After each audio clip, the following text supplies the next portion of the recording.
Il y a quelqu'un là-dedans?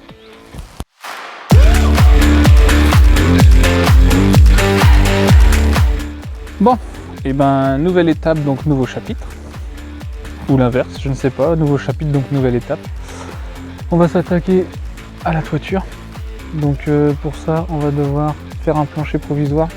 Enfin, ça va être le vrai plancher, mais on va mettre des petites planches en bois là, comme ça. Comme pour avoir ce qu'on a mis l'échafaudage. On va les placer à l'étage. Comme ça, on va pouvoir monter. Et après, arriver en haut, on va pouvoir commencer le toit.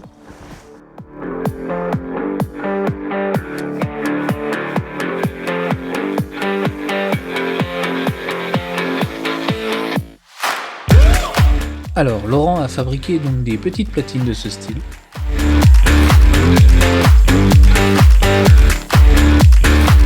Ensuite, il les a soudées sur toutes les surfaces où on devait installer le plancher.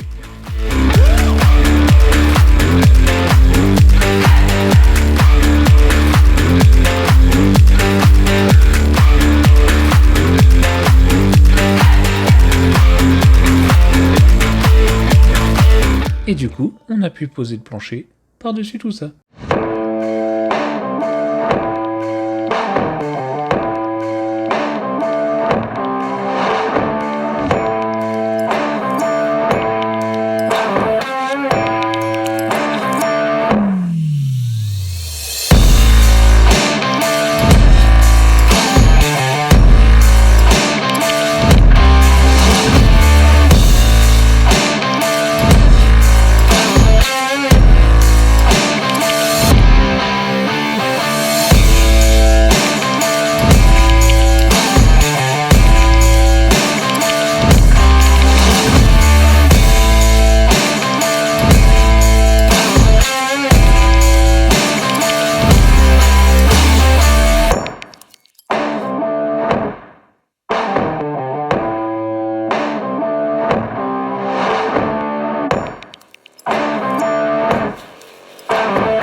Bon et ben voilà, là on a monté la première partie, c'est-à-dire l'entourage du plancher.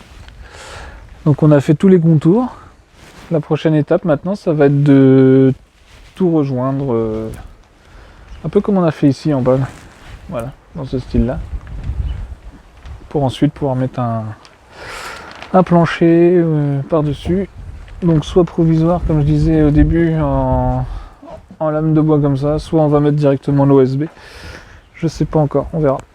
Je pense qu'on va mettre directement l'OSB, comme ça au moins il sera en place, on va le protéger, puis voilà quoi. Donc pour cette étape, on va commencer par mettre des sabots. Bah, qu'est-ce que tu fous toi? Bah, pas des sabots comme ça. Ah bon? Vas-y, repose-moi ça là. Voilà, des sabots comme ça.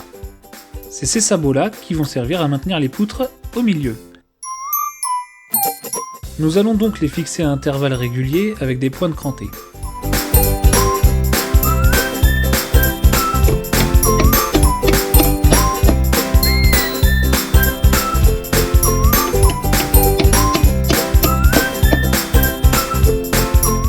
Et voilà, le tour est joué. Quoique, il en reste un bon paquet à faire quand même, hein.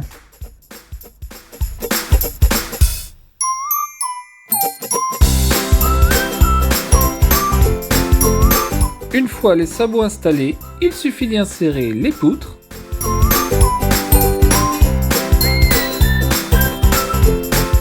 les pointer, et le tour est joué.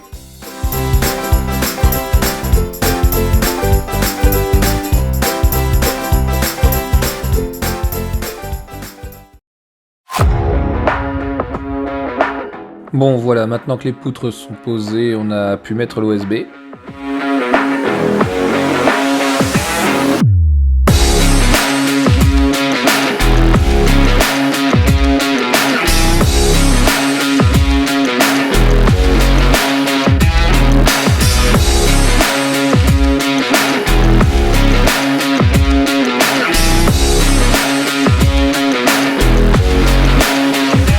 Alors là, les traits que je fais, c'est pour marquer les planches en OSB au niveau des poutres en bois. Comme ça, on saura où mettre nos vis, parce que après, on les verra plus.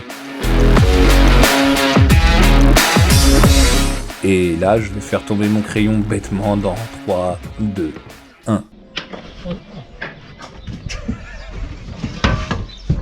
Ah, le bœuf. Ah, il m'adore.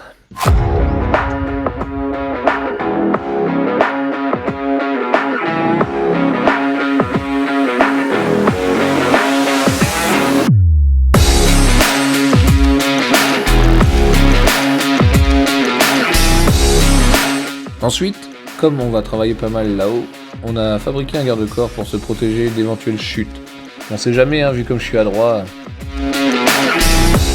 On a aussi recouvert l'OSB avec du polyane pour éviter la flotte. Et on a rajouté aussi une bâche de poids lourd pour éviter, donc en cas d'orage, éviter qu'il pourrisse trop vite ou qu'il s'abîme.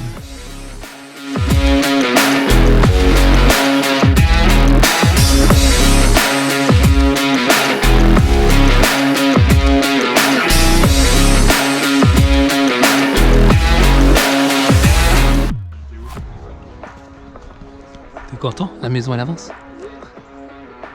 Et toi t'es content? T'es tout fou toi.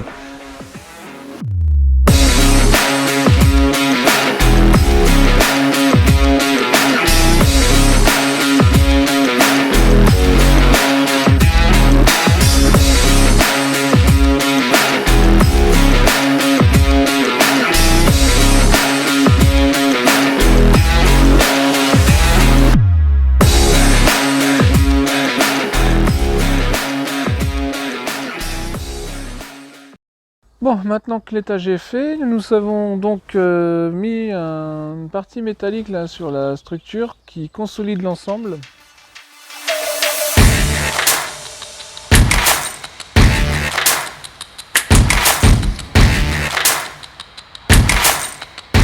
On a donc commencé par badigeonner à mort de colle PU.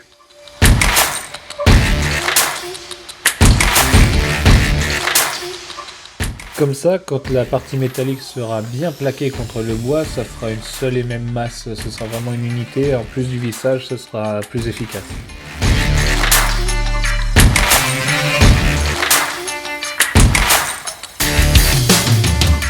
Ensuite, pour pouvoir la glisser à sa place, on a utilisé une sangle à cliquer, et là on en a chié 5 minutes. Enfin, surtout Laurent.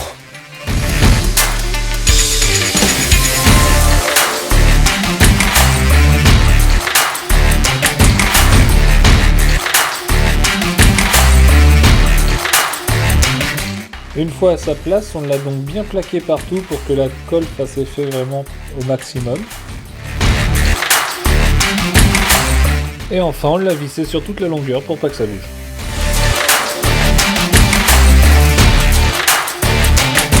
Et on l'a soudé sur les poutres métalliques aux extrémités. Donc sur toute la longueur, il y a en un seul bloc une barre métallique, enfin une barre.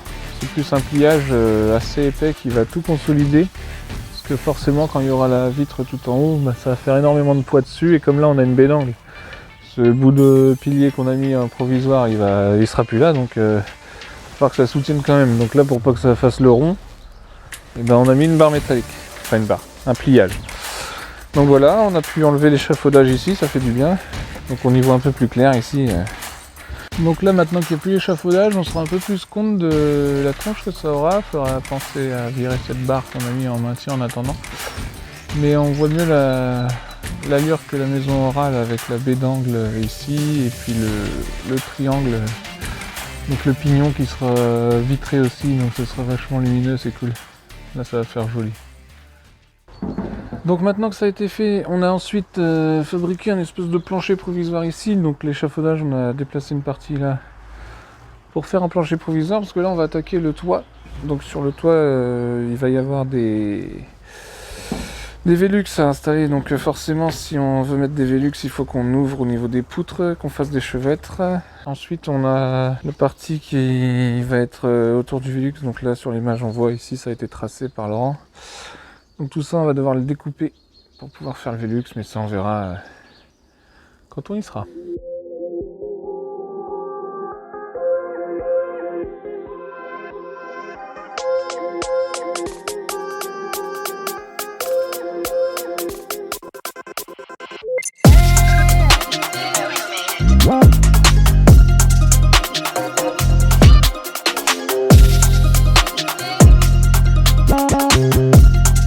Alors on a commencé par faire un maintien des poutres, comme ça quand on va couper ça évitera qu'elles tombent tout simplement.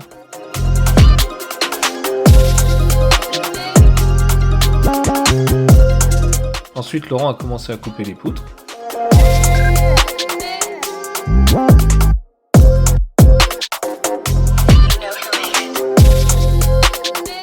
Il a ensuite installé des sabots pour réceptionner le chevêtre.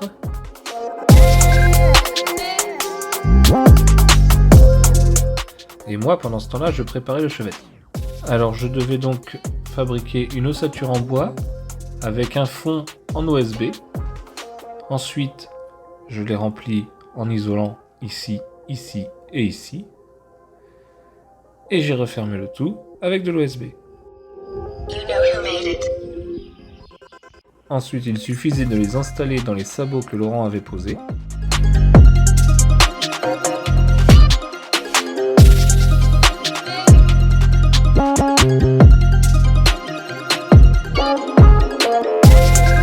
Vérifiez que les cotes et l'équerrage soient bons.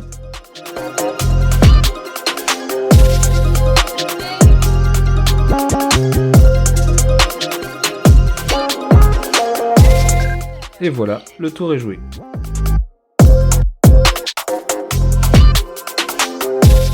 Nous avons donc fait les deux ouvertures pour les Velux de cette façon.